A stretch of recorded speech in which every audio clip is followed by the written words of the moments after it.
Hello everyone. तो आज काफी दिनों बाद न्यूज लेके आए हैं क्योंकि वॉर की न्यूज थी तो ज्यादा बिजनेस न्यूज आ रही नहीं थी। पहले अपडेट की बात कर लेते हैं। कटर ने वार्न किया है कि क्रूड ऑयल के प्राइसेस $150 पर बैरल तक हो सकते हैं। अभी करंटली $87 पर बैरल के हिसाब से चल रहा है प्राइसेस। सोच के चलो दुगने प्राइसेस होने वाले हैं आने वाले समय में अगर ये वॉर लंबा चला तो। और ये ऐसा वैसा नहीं है कि कोई भी कंट्रीज बोली, जो ऑयल प्रोड्यूसिंग कंट्रीज है अगर वो बोली है तो कोई सेंस वाली बात है ना, क्योंकि उनको पता है ऑयल प्राइसेस कैसे मूव करते हैं, किस सिचुएशन पे कैसा होता है। तो ये खतरा है, थोड़ा डर वाला माहौल है। अगर इंडिया की बात करके चले तो इंडिया की गवर्नमेंट करंटली ऑयल के प्राइसेस नहीं बढ़ाने वाली है वैसे तो, क्योंकि इंडिया के पास पहली बात तो ऑयल रिजर्व है 25-30 दिनों का, और हमारा अल्टरनेटिव रशिया तो है ही है, वहां से आ जाएगा। 20-25 दिन मैनेज करने के लिए बहुत है। और इंडिया का 40% से ज्यादा जो हरमुज वाला रास्ता है वहां से आता है। पर एक टेंशन वाली बात है, एलपीजी के प्राइस बढ़ सकते हैं भाई। सिलेंडर के दाम बढ़ने वाले हैं, 60 रुपए से बढ़ने वाले हैं, और 120-130 रुपए कमर्शियल सिलेंडर के दाम बढ़ सकते हैं। ये टेंशन वाली बात है, क्योंकि आधे से ज्यादा सप्लाई मिडिल ईस्ट के देश मैनेज करते थे, कतर और ईरान जैसे देश। तो यहाँ तो पंगा चल रहा है, तो इसके वजह से ये इम्पैक्ट देखने को मिला है। और रुपीज की हालत भी ठीक नहीं है, 92 पहुंच चुकी है अभी करंटली। जब वॉर स्टार्ट नहीं हुई थी 27-28 तारीख तक कम हो रही थी, धीरे धीरे 91 तक पहुंच गई थी। $1 91 पहुंच गया था। अब जैसी वॉर स्टार्ट हुई डॉलर की प्राइस बढ़ी है। और आपने ये भी नोटिस किया होगा गोल्ड की प्राइस भी नहीं बढ़ी है। अगर कोई भी टेंशन होता है तो गोल्ड की प्राइस बढ़ती है। तो ये वॉर में उल्टा डॉलर की प्राइस बढ़ी है, क्योंकि पता ही है वहां बम्बार्ड तो करना ही है, तो जो भी गोला बारूद है वो यहीं से बेचेंगे यूएस वाले। और गोल्ड की प्राइस उतनी नहीं बढ़ी है जितनी बढ़नी चाहिए थी इस सिचुएशन में। पाकिस्तान की हालत तो और भी बुरी है, 50 से 60 रुपए उनके प्राइसेस ऐसी बढ़ रखे हैं। डीजल पेट्रोल के प्राइसेस, पहली बात तो उनके पास उतना ऑयल रिजर्व रहता नहीं है, पड़ा भी नहीं है, और स्टोरेज करने के लिए कुछ है भी नहीं। 5-10 दिन का ही ऑयल होगा उनके पास ज्यादा से ज्यादा। तो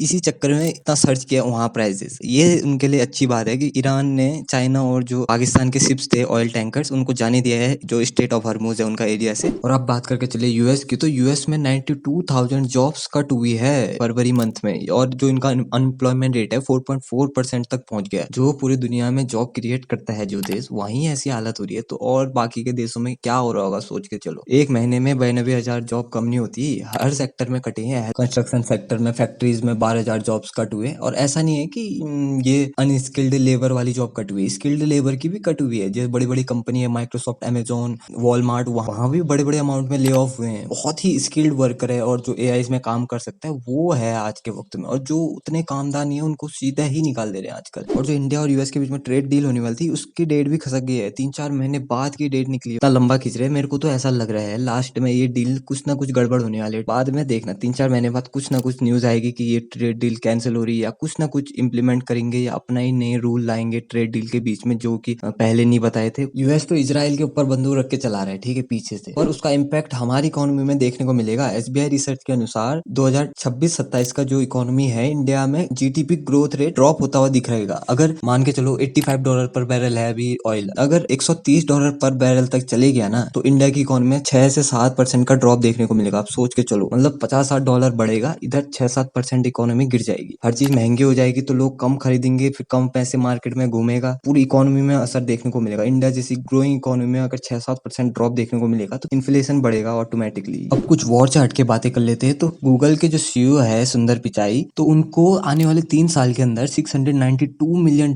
का पोटेंशियल कंपनसेशन मिलने वाला है। यानी कि जो उनके परफॉर्मेंस पे है उतने रुपए उनको पेड करने वाले हैं अलग अलग फॉर्म में। यानी कि स्टॉक, पीएसयू स्टॉक नहीं होते, उनके फॉर्म में अलग अलग कंपनीज के जैसे स्टॉक मिलेंगे। जैसे उनको $130 मिलियन वेमो के स्टॉक के थ्रू मिलेंगे, और $45 मिलियन जो विंग एविएशन शेयर्स है उसके थ्रू मिलेंगे। और उनके पास गूगल के अभी करंटली 1.67 मिलियन स्टॉक पड़ रखे हैं। जो उनकी वैल्यू होती है वो है 498 मिलियन। और जो अभी गूगल की प्राइस चल रही है वो $298 पर शेयर है। यानी कि इनके पास गूगल के शेयर तो है ही है, बाकी का और मिलेगा। जब इन्होंने 2015 में ज्वाइन किया था, गूगल की जो मार्केट कैपिटलाइजेशन थी 535 बिलियन के करीब थी, ठीक है। 11 साल के अंदर इन्होंने, गूगल की वैल्यू 3.6 ट्रिलियन है अभी के करंटली, मान के चलो। अब तो सोचो कितनी ग्रोथ दी है इन्होंने गूगल को। तो ये गूगल वाले इनको छोड़ना नहीं चाह रहे, तो ये गिफ्ट है, गिफ्ट के तौर पे है। अगर कोई कंपनी इनसे ज्यादा दे देगी तो गड़बड़ हो जाएगी ना, ये भी तो दिक्कत है। तो इतनी बड़ी कंपनी को संभालना पूरे वर्ल्ड वाइड तो बहुत मुश्किल है। तो उसके लिए सीईओ अच्छा होना चाहिए। तो ये अच्छे सीईओ होंगे, निकल जाएंगे ना गूगल के सीईओ से अगर छोड़ना चाहेंगे कभी भी, तो स्टॉक के प्राइसेस गिर जाएंगे, ऐसी हालत है अभी। तो कितना केपेबल है अब सोच के देखो। और अब थोड़ा इंडियन कंपनीज की बात करें तो जो मीशो है उसको 1500 करोड़ का टैक्स डिमांड आया है आईटी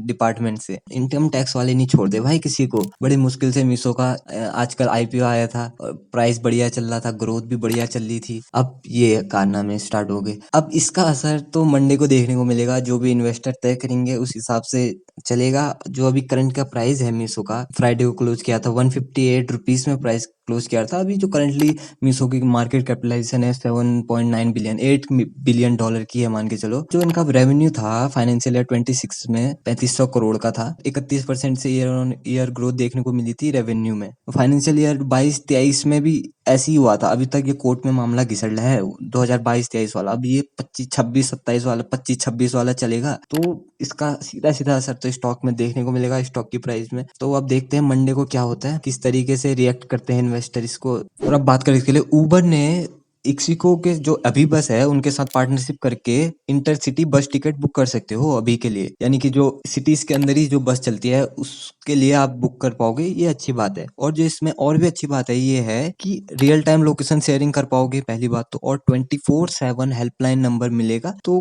कस्टमर सपोर्ट भी अच्छा मिलेगा, तो रिस्पॉन्स भी अच्छा आएगा। जितना सेफ बना सके उतना अच्छा है। और ये अभी के लिए जो है 3000 जो रूट्स हैं सिटीज के अंदर वहाँ चलेगा, और जो मेट्रोपॉलिटन सिटीज में स्टार्ट हुआ, और ये इंडिया में किया है पहली बार इन्होंने ऐसा। तो अगर ये इंडिया में सक्सेसफुल हो गया तो कहीं भी सक्सेसफुल हो जाएगा। एक बात और अच्छी है इसमें, यूपीआई, पेपैल या जो भी कार्ड्स होते हैं उसके थ्रू पेमेंट कर सकते हैं, तो और भी अच्छा है, क्योंकि आधे से ज्यादा लोग तो आजकल बिना कैश के घूमते हैं तो ये सही है। आज वुमेन्स डे भी है, तो मेरी तरफ से happy women's day to all the women जो भी मेरी वीडियो देख रही है। तो एक रिपोर्ट आई है जिसके अकॉर्डिंग 5% ऑफ लिस्टेड कंपनी जो इंडिया की है उनके सीईओ वुमेन है, लड़कियां हैं। ओनली 5% है। और जो 10% है जो एमडी की पोजीशन में है वो यानी कि बहुत कम है। 100 में से 5 ही लड़कियां सीईओज हैं, तो बहुत कम है। एक चीज माननी पड़ेगी, औरतें जो है बहुत मल्टीटास्किंग तो होती है, यानी कि वो बहुत काम एक ही साथ कर सकती है। तो हमें और भी मौका देना चाहिए, और कंपनीज के सीईओ बनेंगी लड़कियां तो और भी अच्छा है। ये लिस्टेड कंपनीज की बात है, वैसे तो अनलिस्टेड कंपनीज में भी होंगी, पर इतनी बड़ी पोजीशन में या जितनी ज्यादा लिस्टेड कंपनीज में वुमेन होंगी तो उतनी तरक्की देखने को मिलेगी, क्योंकि अपने बारे में नहीं सोच के कंपनी के बारे में ज्यादा सोचती है, ऐसा मुझे लगता है। क्योंकि वो पर्सनली ले लेती है ना, क्योंकि कंपनी की ग्रोथ बढ़ाने के चक्कर में वो अपना पूरा 100% दे सकती है किसी भी कंपनी को ग्रो करने के लिए। तो ये 5% से 10% आने वाले फ्यूचर में 20-25% होगा, तो और भी ज्यादा अच्छा रहेगा। और आज एक और चीज है, T20 वर्ल्ड कप फाइनल है हमारा और न्यूजीलैंड के साथ अहमदाबाद में, तो उससे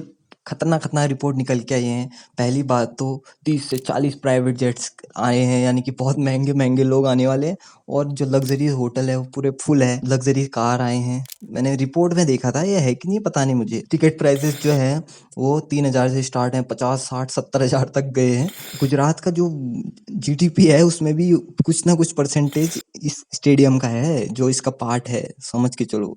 एक क्रिकेट मैच कितना फायदा देके चल रहा है पूरी आसपास के होटल को, बिजनेसेस को। तो आज पूरा मैच देखो फाइनल तक, और इंडिया को सपोर्ट करो फुल। इंडिया जीतेगी वैसे तो मेरी उम्मीद है, पर अभिषेक शर्मा चलना चाहिए भाई। आज यही टेंशन में हूँ, अभिषेक शर्मा नहीं चलेगा तो गड़बड़ हो जाएगी वो। तो ठीक है, कल मिलते हैं। Okay, bye.